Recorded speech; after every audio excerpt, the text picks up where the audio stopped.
Well, I think what led to the crisis involved, to some extent, a lack of integrity in many a management. Fortunately, some of them are now gone. So integrity is very important. It's the safest way to make money also. There's an occasional perfect knave who succeeds pretty well with money, but that kind of success reminds me of what Pope Urban said about Cardinal Richelieu. He said, if there is a God, Cardinal Richelieu has much to answer for. But if there is no God, he's done rather well. And too many people want to be like Pope Urban's view of Cardinal Richelieu. And the integrity is important. It's terribly important. And of course, everybody mouths the integrity even when it's lacking. So it's difficult to be sure that professing integrity is the same as having it.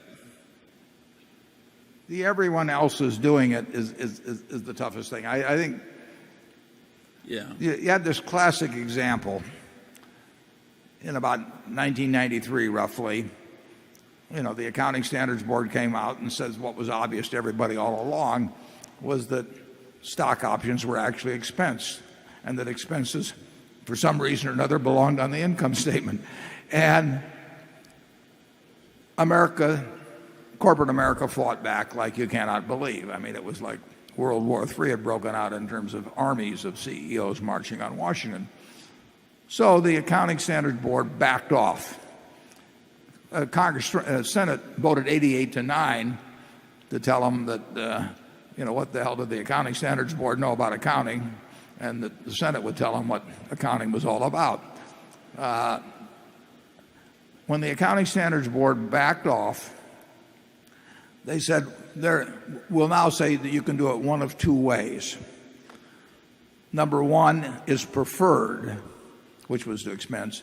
Number two was acceptable, but not preferred. Of the Standard & Poor's 500 companies, 498 chose number two, the non-preferred way. 2 took the preferred method.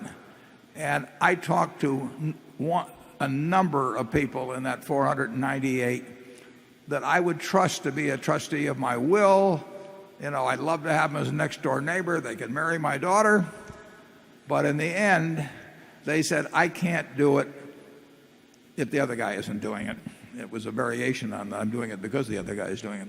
They basically said, I'll be penalizing my shareholders if I report less in the way of earnings than I can report. And all the other guys are doing it that way, and I understand your point. And the situational ethics problem is huge. It gave you earlier that illustration of how rare it is to find, if you carry it out to tenths of a cent, a 4 in reported earnings quarterly. That's not accidental, but if you talk to the people that played games to get that 4 up to 5, they would say, well, everybody else is doing it. Your own statistics prove that. And that is it is a tough problem to deal with. We try to create as few situations in Berkshire as we can that would induce such behavior. I don't have the managers submit budgets to me. There is no Berkshire budget. They can use them in their own operations. Some do and some don't. Many do. A great many do.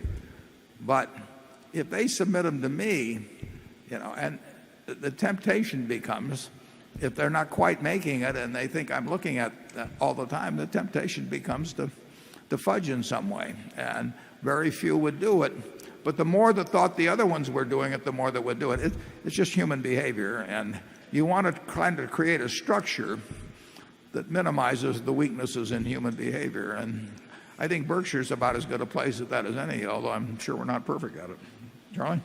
Yeah, what's really interesting on this issue is that so much of the bad behavior does not come from malevolence or overweening greed or anything like that. It comes from subconscious poor cognition that justifies a lot of behavior that's really not justifiable if it's better understood.